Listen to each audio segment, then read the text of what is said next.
on how we did with the Darius deck and how it performed.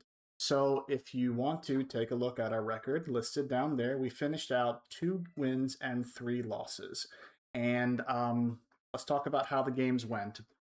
Some cards, let's start as always with cards that I was impressed with and cards that I thought was not so great. Let's start with the champion, Darius Trifarian. He's good. He does what you want to do. He will come down. There was never a time when I felt like I was not going to be able to use him to take a battlefield. Perhaps I spent too long not playing him in some of those games to take full advantage of him.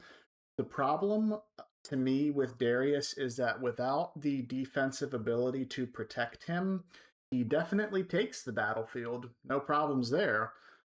But then the opponent gets a chance to respond, and often I was just like, okay, I'll take the battlefield with Darius, and the opponent's like, okay, I'll just kill him next turn. You're like, okay, I mean, I guess that's how it goes. So without access, I know Darius is played in the red purple decks a lot. They might have access to things like Flash to get him out of harm's way, to get him readied up next turn to replay again, or to retake a battlefield again. But in this red-yellow deck, kind of seemed like he was a glass cannon that would take a battlefield and get knocked off pretty easily. I definitely liked Falling Star. Was able to use Falling Star several times to take out of overzealous fans, to take out 2 small units. It was very often a 2-for-1. Call to Glory, I never got to use this. This is the one defensive ability that you can have to protect your guys if they're on battlefields. And of course, it can be used to take them as well. But I never seem to have the 3-up. Maybe this is a consequence of bad turn planning, but I never seem to have the 3-up to use it because I want to use the cards in my hand. I want to play units. I want to continue building my army, or I guess trying to protect what I already own on the battlefield.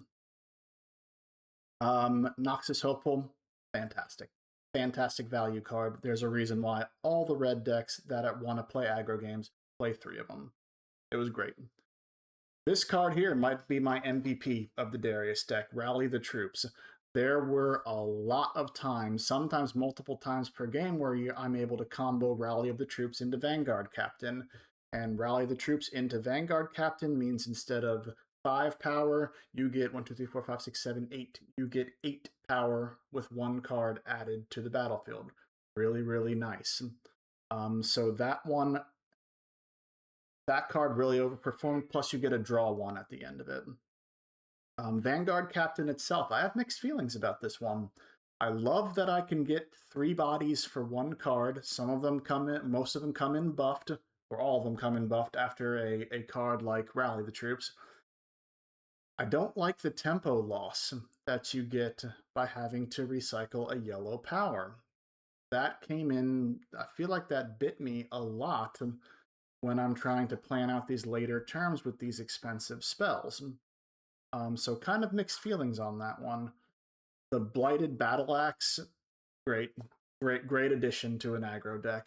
For a deck that has a lot of bodies, it's not a problem passing around the axe to make a big guy on the field. And if you're going to hold a battlefield, it's likely going to be in this deck with the help of the Battle Axe. Let's see, some other cards are worth noting.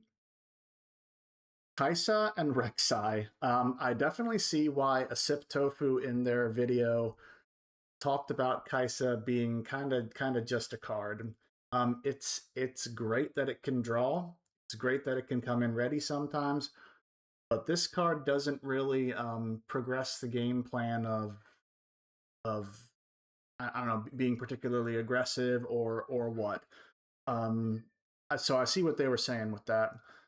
Ferris Forerunner, I unfortunately encounter a lot of purple decks, and that is the story the story when it comes to this card, which is a very nice value card that unfortunately gets blown out by bounce spells and like any type of purple spells that return things to hand.